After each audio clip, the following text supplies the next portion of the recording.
A Boeing MD-87 cuts through the morning fog.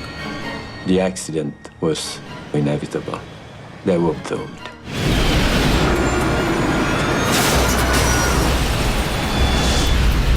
The plane, carrying 110 people, erupts in flames at Milan's Linate airport. This is the most serious accident in the history in Italy. Incredibly, no one at the airport has noticed the catastrophe. Hello, this is Tower. No, nothing. Valuable minutes pass. It was astonishing. Air traffic control still doesn't know what happened. Only when the wounded come looking for help. There's a red streak of fire at the end of the runway. Do authorities begin to realize that something is seriously amiss? My God. At one of Europe's busiest airports. Mayday, Mayday.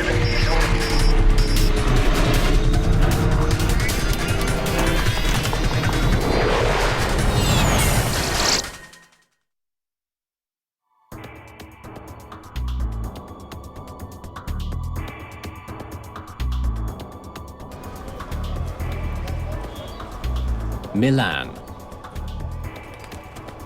Fashion capital of Europe and Italy's economic and financial heart. Milan is served by 3 international airports. Only one, Linate Airport, lies within city limits. It handles 9 million passengers a year on short flights all across Europe. Alitalia 226, airborne 05. On the morning of October the 8th, 2001, dense fog shrouds the airport. The fog that day was very bad, and the general visibility was about 50 and 100 meters. In the tower, controllers have a heavy workload. There are nearly 24 aircraft to get off the ground in the next 60 minutes. Alitalia 2120, buongiorno, startup. They handle nearly 500 radio communications every hour. Linate, buongiorno. Delta, India, Echo, Victor X-ray. Requesting startup. Delta, Victor X-ray. You are cleared to start your engines. Brown, Scandinavian 686, request taxi from 13. Scandinavian 686, taxi to holding position, Cat 3. Scandinavian 686, taxi to holding position, Cat 3.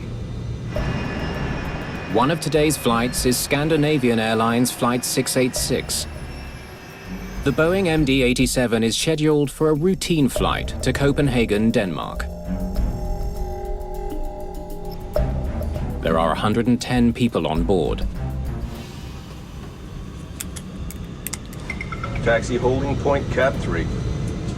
The captain is Joachim Gustafsson. He's been with SAS for more than a decade.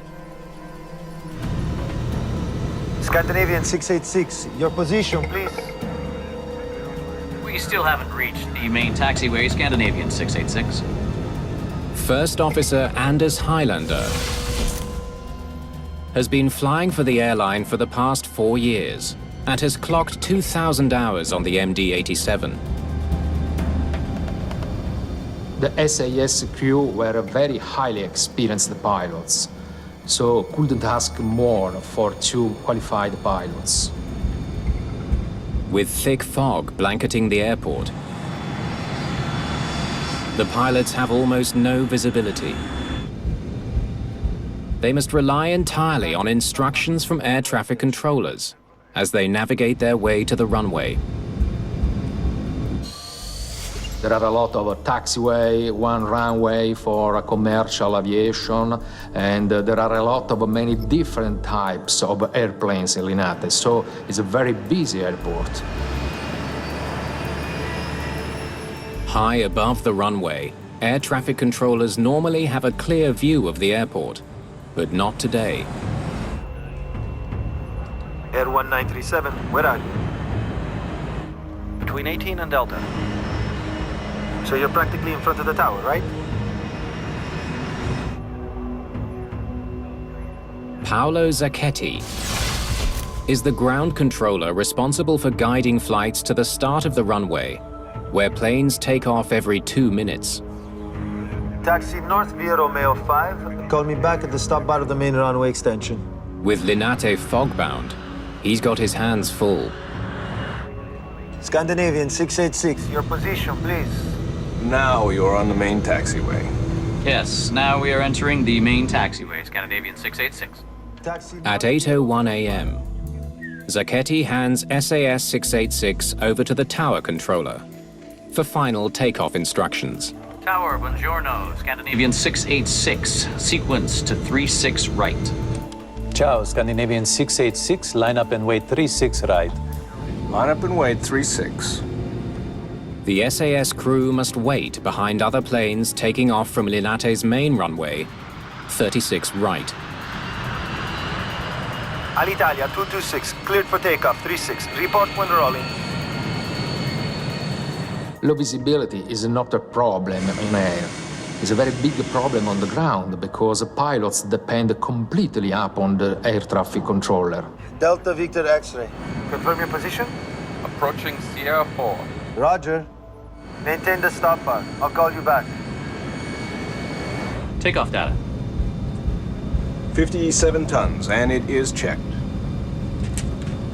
Checklist complete. Scandinavian 686, Linate. The wind is calm. Report rolling. When airborne, squawk ident. Once the plane ahead has taken off, Flight 686 begins its takeoff roll down the airport's 2,400-meter-long runway. And we are rolling, Scandinavian 686. Auto throttle on. Set thrust.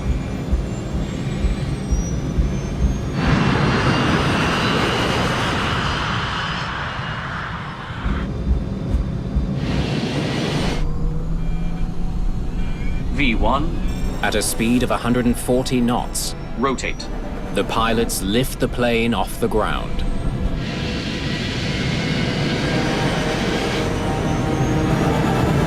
What's that? Come on.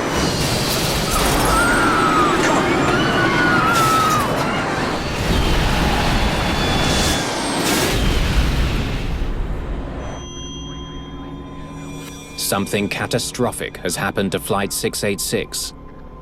But because of the thick fog, no one in the control tower has any idea.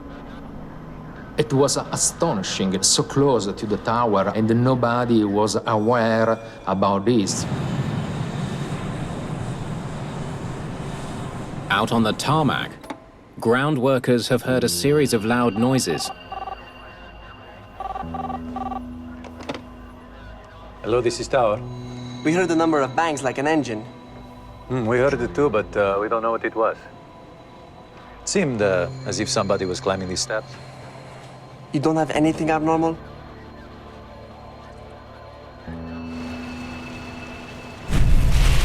A passenger jet has been in flames for nearly a minute at one of Europe's busiest airports. But so far, no one knows. No, nothing. This was incredible to believe that this big accident happened and nobody could see what was happening in that moment. The crash site goes undiscovered until a customs officer spots an injured baggage handler stumbling from the wreckage. It took a while to figure out that they had a big disaster on their hands. The officer alerts emergency crews. But the controllers still don't know there's been an accident.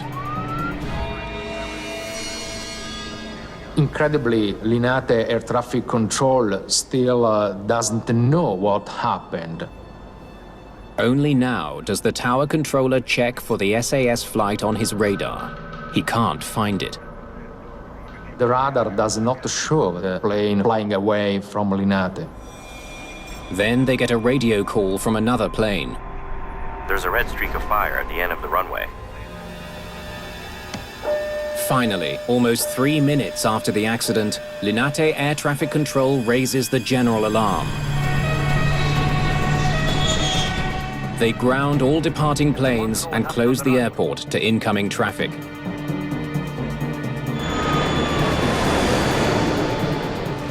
Scandinavian Airlines Flight 686 has crashed and exploded on takeoff. But no one yet knows the true scope of this disaster.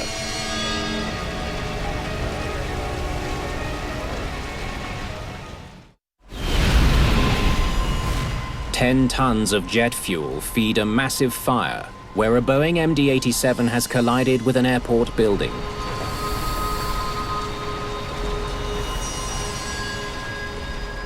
Awful, terrible devastation, the collapse of a roof of the hangar, and the saucer plane completely destroyed in many different parts, and unfortunately the dead bodies. The rescue people had problems to enter a cargo building to rescue victims because the airplanes was blocking the entrance.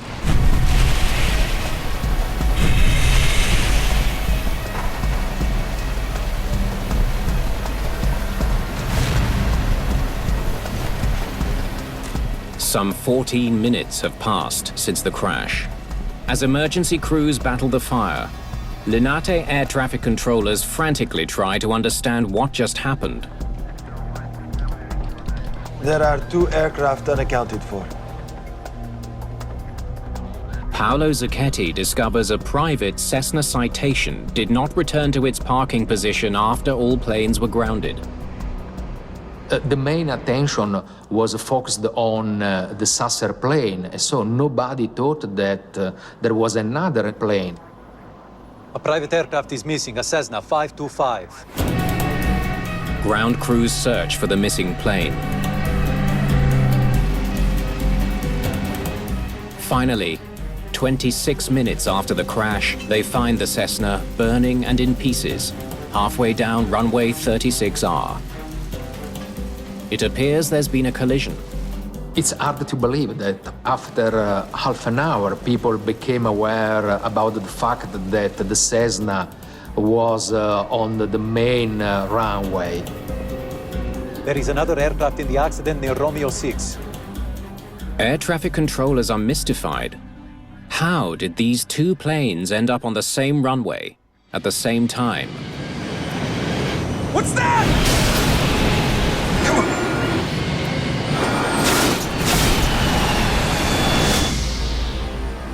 2 planes are destroyed. A hangar is in ruins. The scope of the tragedy is overwhelming. It's soon clear that no one from either plane has survived. The crash has killed 110 people on the SAS flight and 4 on board the Cessna. Inside the collapsed hangar, 4 more people have died. 118 fatalities in all.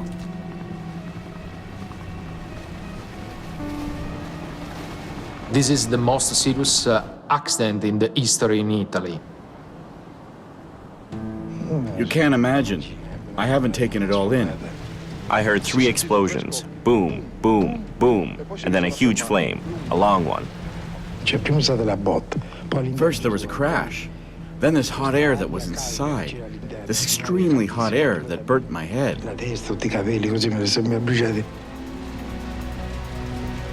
My God.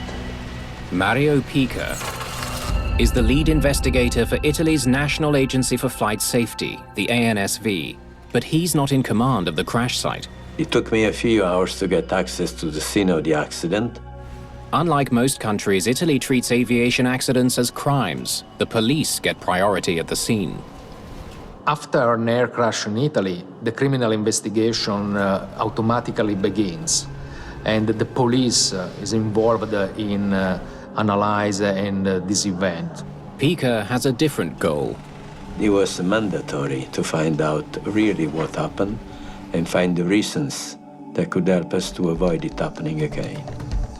Grazie. First thing I remember was to have a look at the baggage hangar, where the rescue workers were still busy taking out pieces of rubble at the aircraft and looking for bodies and possibly survivors.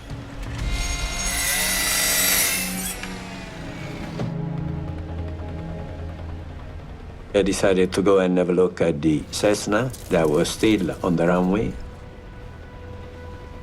I just sketched the first map of the position of the various pieces of the debris to reconstruct the dynamics of impact. And they were intermingled, pieces from the Cessna and pieces from the MD-87. As lead investigator and a pilot, Pica knows the most valuable information in any air disaster comes from the black boxes. But the Cessna was not equipped with either a cockpit voice recorder or a flight data recorder. The absence of the flight recorders were really a drawback because they are very helpful in any investigation to precisely define what happens. The Swedish Accident Investigation Board sends a team to Milan. It includes technical specialist Tom Zollner and lead investigator Frank Christensen from SAS. They will work with Pica to unravel the accident. We were called to be part of the investigation as it was in the Scandinavian Airlines plane. I guess we'll have to wait for authorization. We realized that the investigation in Italy was different what we learned. In Italy, they conducted as a criminal investigation, and we as investigators has to wait. Damn. We're really not happy about that. We would like to see what the planes looked like, how the accident site looked like. We were not allowed to be near the accident site. The media worldwide attention was on the Linate disaster. The SAS airliner headed for Copenhagen slammed into the private And jet. so what happened in Linate? What were the main causes of this accident? What were the main responsibilities for this? Investigators soon make a troubling discovery about Linate Airport. So, you're telling me there have been a lot of these incidents before? Air traffic controllers reported we have an average of nearly one runway incursion per week. It appears the 9 million people who use this airport every year have been in danger for some time. There have been other runway incursions. This was shocking. Less than a month before the collision, a near miss on the same runway. With an aircraft entering the runway while another aircraft was taking off. It was really a big shock for us that it happened that often at the Linate airport. Clearly, something is very wrong at Linate. The morning after the crash, investigators face national and international pressure to figure out what it is. Meanwhile, there were prayers for victims of the crash, Italy's worst ever civil aviation disaster. Finally, the entire investigative team is given access to the crash site. All of us were trained investigators, and we knew what we were going to investigate and how to do it. But authorities have thrown a major obstacle in their path. So where's the plane? The police have ordered airport workers to move the debris off the runway and away from the baggage hangar. We got very angry. The removal of the debris actually removed a lot of valid information, which we now never could see. Debris from both planes has been piled on a concrete helicopter pad. Locating Flight 686's voice recorder will be a huge challenge. We couldn't find the cockpit voice recorder.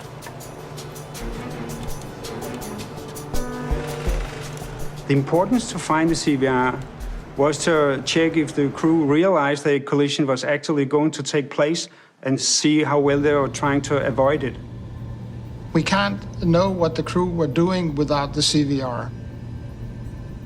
We had to learn about the possible takeoff clearance and if there were crew errors. Did the receiver take off clearance or did they not? Here's what we know so far. The MD-87. Measuring the distance, we ascertained that the MD-87 had traveled for about 40 seconds and gone 1,500 meters before striking the Cessna.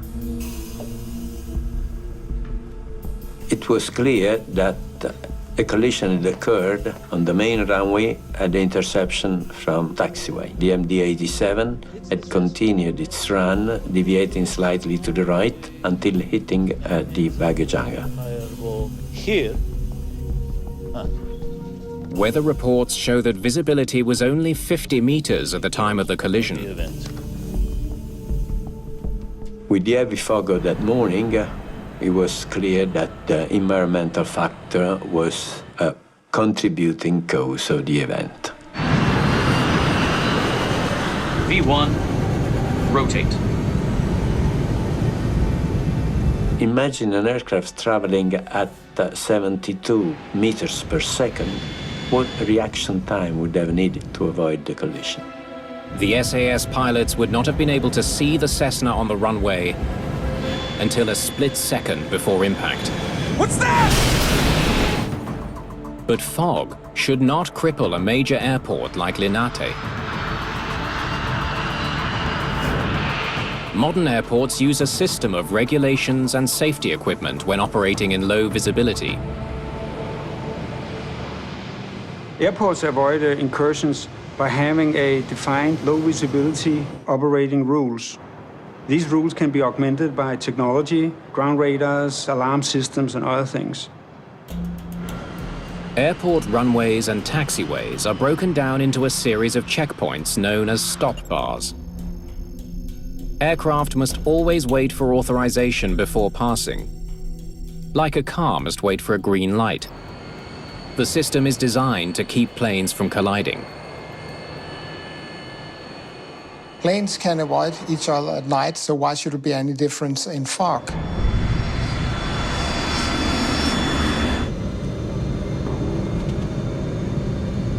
We have to consider this right off the bat. One of the first thoughts that came to mind was pilot error. The possibility of a pilot error. One of the pilots was not where he was supposed to be. Investigators need to know which one. The worst air disaster in history occurred under eerily similar conditions. On the island of Tenerife in 1977,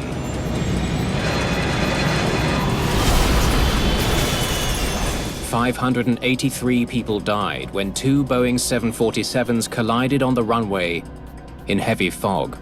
In comparison with the Tenerife accident, it was both in dense fog, taxiing on the wrong taxiway was involved.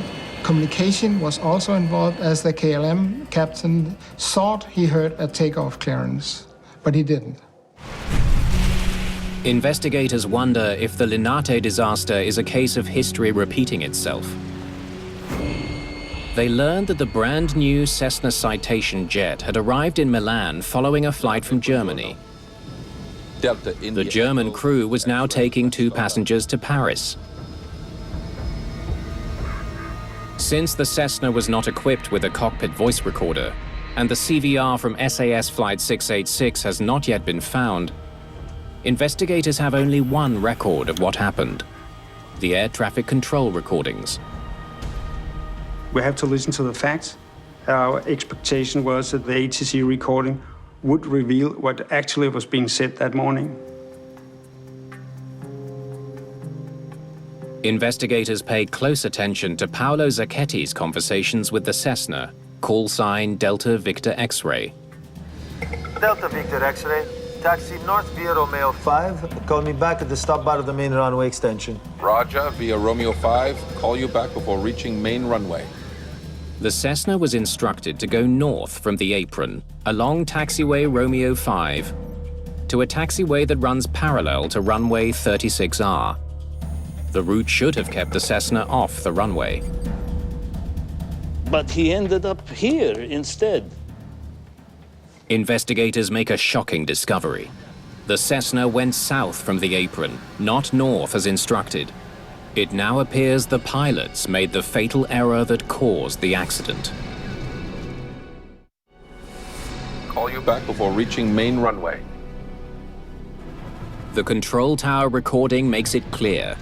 The Cessna pilots got lost on the way to the runway. The Cessna didn't follow the taxiway Romeo 5 for which it had been authorized, but took instead taxiway Romeo 6. The revelation leads to an important question. So why didn't anyone notice? Delta Victor X-ray, continue your taxi on the main apron. Roger. Continues the taxi on main apron, Delta Victor X-ray. That is correct, and please call me back entering the main taxiway. Main apron? Main taxiway? The recording reveals that the air traffic controller did not clearly distinguish between aprons and taxiways. His choice of words may have led the Cessna pilots to believe they were headed the right way. An apron is a restricted section of an airport where planes park, are loaded, or refueled. Taxiways are roads from the apron to the runway. The communication with the tower and the pilots that morning of the accident was inconsistent. They used the word main for different things. Main runway, main apron, main taxiway. And please call me back entering the main taxiway. But Linate Airport has several aprons and taxiways. None of them designated as main. So that was a communication below acceptable standard. Play that again. Investigators also hear a puzzling transmission from the Cessna. Approaching Sierra 4. I don't see it anywhere. It's not here. Listening to the communications, I was baffled when I heard pilot reporting a Sierra 4. The controller's maps don't show S4 at all. Investigators are beginning to suspect the error goes beyond the poor communications between Zacchetti and the Cessna. Approaching Sierra 4. Sierra 4. I asked him if he knew where Sierra 4 was. Where is Sierra 4? I have no idea. That was very simple. He confessed he didn't know where Sierra 4 was. Pica finds that Zacchetti's managers never gave him a tour of the taxiways as part of his training. Approaching Sierra 4. Delta Victor X-ray. Roger. Maintain the stop bar. I'll call you back. He had no way of knowing where Sierra 4 was. The Cessna now has to cross the runway to get to the apron. He keeps going, past several signs that he's approaching an active runway.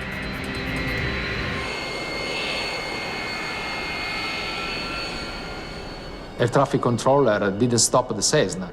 Delta Victor X-ray. At that moment, the tower clears the MD-87 for takeoff. Scandinavian 686 Linate, cleared for takeoff. Continue your taxi on the main apron. He should have stopped the Cessna, but unfortunately... Roger, continues the taxi on main apron. He thought that the Cessna was on R5 taxiway. The Cessna pilot makes a fatal mistake. With the MD-87 now traveling at 260 kilometers an hour, he taxis across the runway.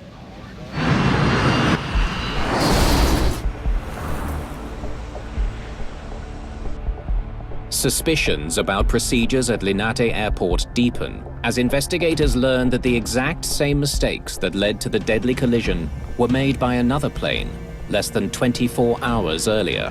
Frank, come and look at this. I was shocked to find out that only the previous afternoon... Same thing, 24 hours before. An aircraft had been cleared by the air traffic controller to taxi onto Romeo 5. 24 hours, it happens here all the time. The aircraft taxied really onto Romeo 6. Because there was no fog that day, the two planes saw each other and did not collide. Investigators are beginning to suspect that something about the airport, not bad pilots, may be the cause of the Linate crash and the frequent runway incursions there. When we found out that the Cessna pilot had taken the wrong taxiway, first question was to explain what did he see that brought him so much off course. Okay, this is where they started. So give me some video. The taxiway we went on was Romeo 6, and we walked the whole length of the taxiway. We wanted to put ourselves in the shoes of the pilot to understand his actions. They look for route identification signs that are supposed to help guide the pilots. The status of those markings were in a very poor condition. It was surrounded by high grass, and there was only a very few of those markings. The markings painted directly onto the tarmac are also vital for pilots. When we came to the intersection between Romeo 5 and Romeo 6, we could see that the markings on the ground were so badly painted that even in good visibility it was difficult to read them, which made us understand that for a pilot not familiar with the place, it would have been difficult to understand where was Romeo 5, where was Romeo 6. The faded markings help explain why the Cessna turned right when it should have turned left to avoid the runway. They also come upon the reason the Cessna pilot referred to the unknown position Sierra 4. Approaching Sierra 4. There's Sierra 4, but it's not on the map. Actually, Sierra 4 was a marking on the Romeo 6 taxiway going towards the runway, but were not reported on any official map. Approaching Sierra 4. Delta Victor X-ray. Roger. Had the controller known where Sierra 4 was, he would have realized the Cessna was headed the wrong way and approaching the runway.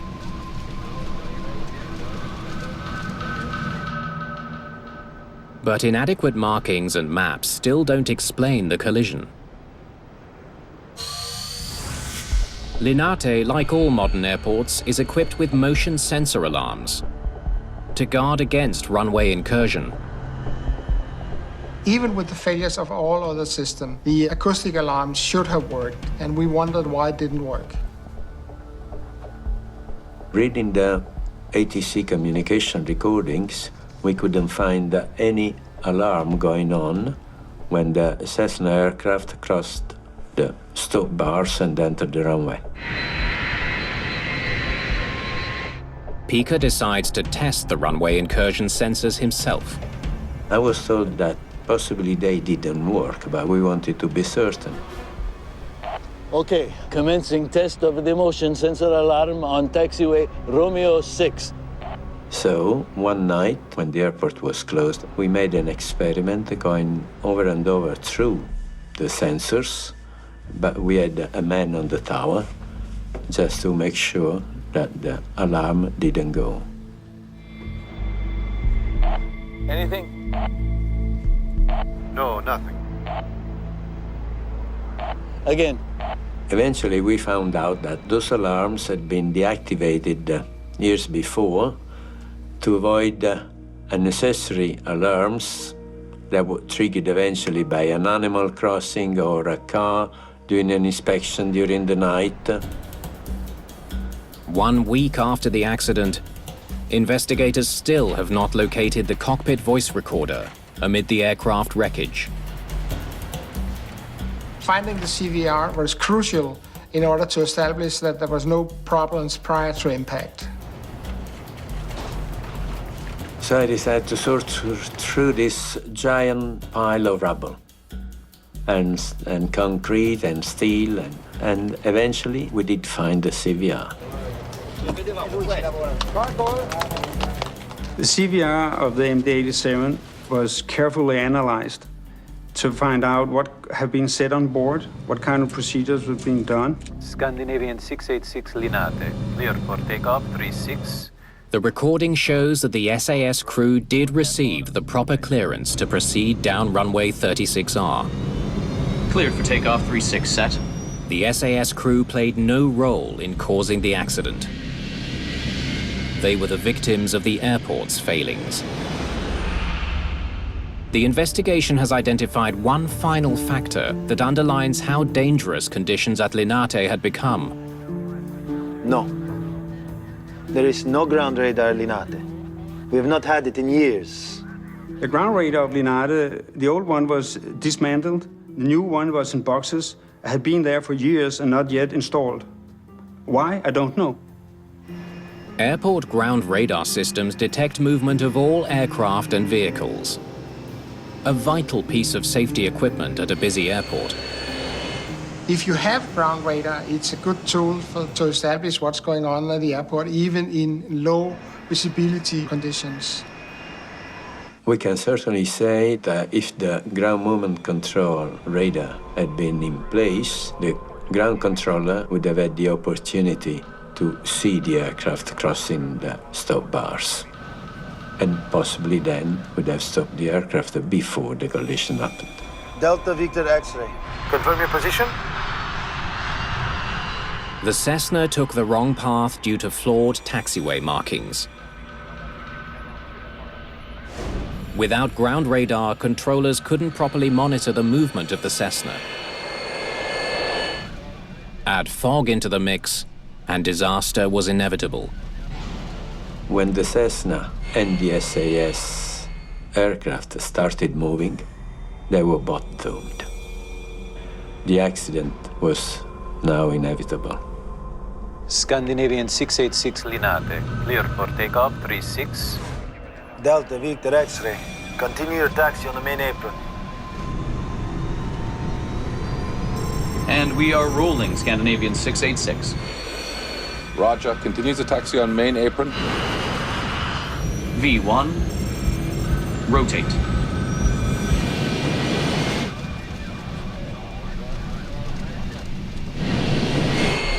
What's that? The cockpit voice recorder gives investigators a detailed picture of what happened at the moment of impact. Noises in the cockpit would also tell us the different controls being moved, and the ambient noise from the area mic would give us information of some of the sounds during the collision. What's that? We realized that the impact was more than one collision. It was actually several collisions in half a second. When that half second of audio is analyzed more closely, investigators discover it contains several distinct sounds. So we exposed this data over the schematic of the aircraft, showing the travel of the sound. By doing that, we could analyze that we have several points of impact during the collision. The painstaking research gives investigators a better understanding of how the two planes came together on the runway. The MD-87 first hit the Cessna with its nose landing gear at the Cessna stabilizer. And then, in a short order of time, the left-hand main landing gear of the MD-87 hit the outer part of the right-hand wing of the Cessna, and then the biggest impact was the right-hand main landing gear of the MD-87 cutting through the cabin of the Cessna. Investigators conclude the MD-87 lost its right engine after the impact. The plane would have been almost impossible to fly. But remarkably, the pilots almost managed to do just that. After the collision, the MD-87 did actually got into the air. According to the flight data recorder, the aircraft was airborne almost 9 seconds. The captain made a heroic attempt to fly the airplane. Come on. He tried to accelerate the left-hand engine and use it. But they had ingested too much debris. And the pilot did an amazing work trying to control it. Up to the last minute, he tried to avoid impact. The pilots could not have done anything to avoid this accident because the aircraft was traveling too fast. Such a big aircraft cannot respond on a dime. It's impossible. I believe that both crew and both airplanes think they did everything right until the moment of impact. It's now clear that a badly flawed control system at Linate Airport led directly to the crash. What's more, it's beginning to look like organizational failures may also have prevented rescue personnel from saving lives.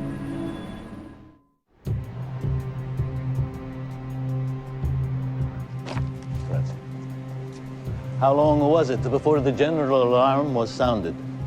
The investigation begins to uncover evidence of how failures at the airport made a bad situation Please call me back entering the main taxiway.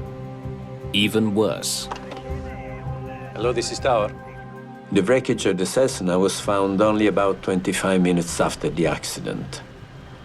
And by the time the fire brigade arrived on the scene, all the occupants were dead. Post-mortem exams confirm that 3 people in the Cessna had high concentrations of smoke in their lungs. They were still alive after being hit by the MD-87. They were burned alive. After the collision, the Cessna burned for more than 20 minutes. If the rescue to the Cessna had arrived earlier, certainly the 2 pilots would have survived the accident. After more than 6 months of painstaking investigation, Mario Pica delivers his findings. Though runway incursion by the Cessna is listed as the immediate cause of the accident, Pica does not entirely blame the Cessna pilot. Instead, he points to the lack of proper signage and taxiway markings at Linate, as well as to the airport's failings overall. A fairly simple airport like Linate with only one main runway, it should be easy to cover this with the signs and with the paintings and so forth. But apparently everything which could go wrong did go wrong at that airport. Delta Victor X-ray, taxi North via Romeo 5, call me back at the stop bar of the main runway extension. And for some of the people involved, the fallout is especially harsh. Ground controller Paolo Zacchetti, along with high-ranking officials from the agencies which oversee Linate, are handed prison sentences. The judgment sparked intense debate. Should human error in air accidents be considered a criminal act? I defined the ground controller as the 119th victim of the case. I didn't have the equipment that could have made me aware of what was happening. Delta Victor X-ray, continue your taxi on the main apron. Roger. Yes, it is true he did make a mistake, but he is the result of a system that failed. Because of the tragedy, Linate Airport underwent a major overhaul designed to improve safety. Linate improved the airport by installing the ground radar, and some of the markings and signage was repainted. The runway incursion alarm are functioning now. Alitalia 212, hold your position. You are crossing an active runway. Repeat, hold your position. Alitalia 212. A big lesson learned in this accident, in my opinion, is that people are prone to get used to failures. There is no ground radar at Linate. Accepting latent conditions, getting used to a system that doesn't work, and by time, actually getting the whole system more and more dangerous. An airport is a highly complicated place. There's vehicles, there's airplanes, baggage lorries, cargo lorries, all sorts of activities going around at the same time. There have to be a very high level of safety in an airport. The reforms ushered in following the collision on 36R have made runway incursions far less likely and made Linate a much safer airport.